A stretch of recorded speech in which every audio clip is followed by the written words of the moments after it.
여러분 안녕하십니까, 진성호입니다. 이제 대통령 선거는 끝났습니다. 윤석열 국민의힘 후보가 대통령으로 당선됐습니다. 그렇지만 지난 대선 기간 내내 편파적인 방송들이 국민들의 눈살을 찌푸리게 했다는 지적을 받고 있습니다.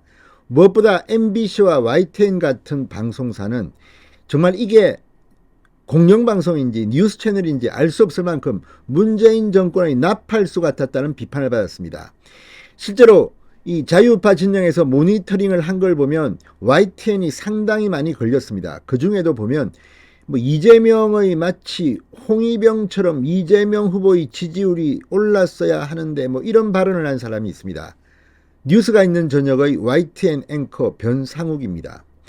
지난 대선 기간 굉장히 무리를 빚었습니다. 이재명 대통령이 만약 탄생했다면 또 계속했겠죠.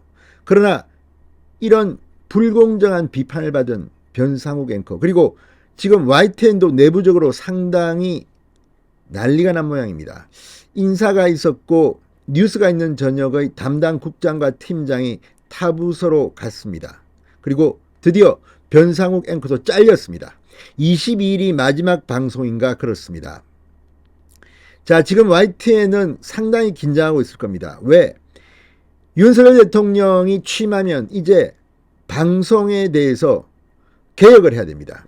편파방송, 권력의 주구처럼 나팔수처럼 야 이거 한 자리 얻어야지 이런 사람들이 있을지도 모릅니다. 그리고 누가 봐도 정말 이게 공영방송인가 싶은 MBC, 아마 MBC는 민영화를 하든지 아니면 여러 가지 조처가 필요할 겁니다. 그리고 YTN입니다. YTN 지금 공공기업 등이 대주주입니다. 이거 다 팔아버려야 됩니다.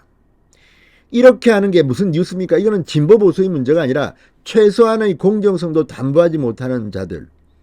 지금 YTN 기자들이 그동안 그렇게 노력해서 밥을 굶으면서 지켜온 YTN인데 지금 CBS 출신의 변상욱이 와서 이렇게 특정 정파와 같은 그런 앵커 노릇을 했다는 비판을 받으면서 지금 YTN은 일대 위기에 빠졌습니다. YTN 문을 닫게 될 가능성도 배제할 수 없습니다. 방법은 많습니다. 지금처럼 편파적으로 한다면 이런 방송이 존재할 필요가 있습니까? 요즘 눈치를 좀 보는 차입니다. 그렇지만 그 전에 이런 편파 방송, 이게 뉴스 채널인지 정말 민주당의 무슨 기군지 모를 그런 방송을 했던 사람들은 철저하게 책임을 따져야 할 겁니다. 무엇보다 변상욱은 외부 사람이니까 나가면 그만이지만 안에서 이거를 갖다 주도했던 자들이 있습니다. 이게 개선되지 않으면 YTN은 앞으로 경영적으로 상당히 힘들게 만들어야 된다는 생각이 듭니다. 진성호의 융단 폭격 시작합니다. YTN을 융단 폭격합니다. 방송에 앞서 아직 진성호 방송의 구독자가 아니신 분은 붉은색 구독 버튼 눌러주십시오. 더 좋은 방송으로 보답하겠습니다.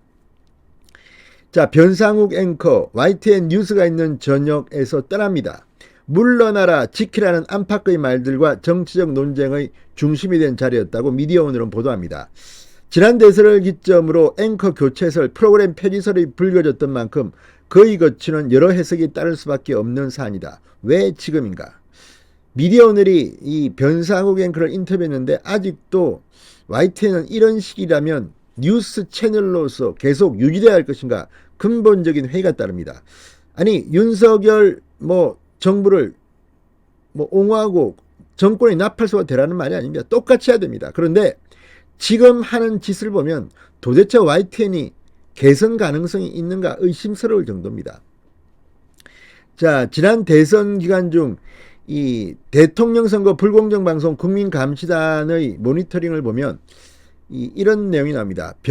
변상욱 앵커가 뉴이저에서 여야 대선 후보의 지지율을 언급하며 이재명 후보의 지지율이 계속 올라갔어야 하는데 못 올라가고 떨어졌다는 것은 뭔가 꺼내드는 카드들이 안 먹히고 있다는 뜻이다. 이렇게 말했다고 합니다. 이게 말이 됩니까? 이게 지금 앵커가 할 말입니까? 아니면 민주당의 사람들입니까? 게다가 뉴스가 있는 저녁의 여성 앵커는 민주당으로 들어가 버렸습니다. 선거도 얼마 안 남기고 이런 사람들이 평소에 민주당을 위해서 방송을 했다는 의혹을 받는 이유가 아니 어떻게 선거가 몇 달 남지도 않았는데 민주당에 들어가 버립니까? 아무튼 이걸 보면 이게 지금 방송인지 아니면 무슨 정치권의 도구인지 이게 말이 안 됩니다. 자, 변 앵커는 지난 2019년 변상욱이 있는 변상욱의 뉴스가 있는 저녁을 통해 이른바 숫골 발언으로도 논란의 중심에 선 바 있습니다. 조국 규탄 집회 참가자가 저는 조국 같은 아버지가 없습니다. 그래서 지금 여기 이렇게 섰습니다고 한 것에 대해서 그렇기도 하겠어. 반듯한 아버지 밑에서 자랐다면 숫골 마이크를 잡게 되진 않았을 수도 이래저래 짠하다. 이게 지금 뉴스 전문 채널 앵커가 할 수 있는 발언입니까? 아무튼 이런 자들이 지금 앵커라고 지금 자리에 앉아서 버젓이 아니 오히려 이래서 앵커를 시켰는지 모릅니다. 정권 문재인 정권을 갖다가 위해서 말이야 이렇게 발언을 해주니까 고마워서 그 자리에 앉아있는 것은 설마 아니겠죠. 자, 당시 YTN 시청자 게시판에는 편향된 시각을 드러낸 변앵커를 하차시켜야 한다는 시청자의 의견이 본물 터지듯이 올라왔고 끝내 방송서 하차에 자숙기간을 가져야 했습니다. 자, 그런데 이거 자숙기간으로 끝날 일이 아닙니다. 게다가 이 뉴스가 있는 저녁에서 변 앵커와 호흡을 맞췄던 안규령 앵커 선거를 2달 남기었습니까? 민주당 선대위 대변인에 합류했습니다. 이런 방송을 지금 국민들이 보고 있는 겁니다. 자, 이 문제는 그렇게 간단해 보이지 않습니다. 변상욱 CBS 출신 아닙니까? 나가면 그만입니다. 그렇지만 YTN은 그 책임을 져야 합니다. 아무리 앵커가 이렇게 떠들고 하더라도 그 방송에 대한 책임은 YTN이 져야 되는 겁니다.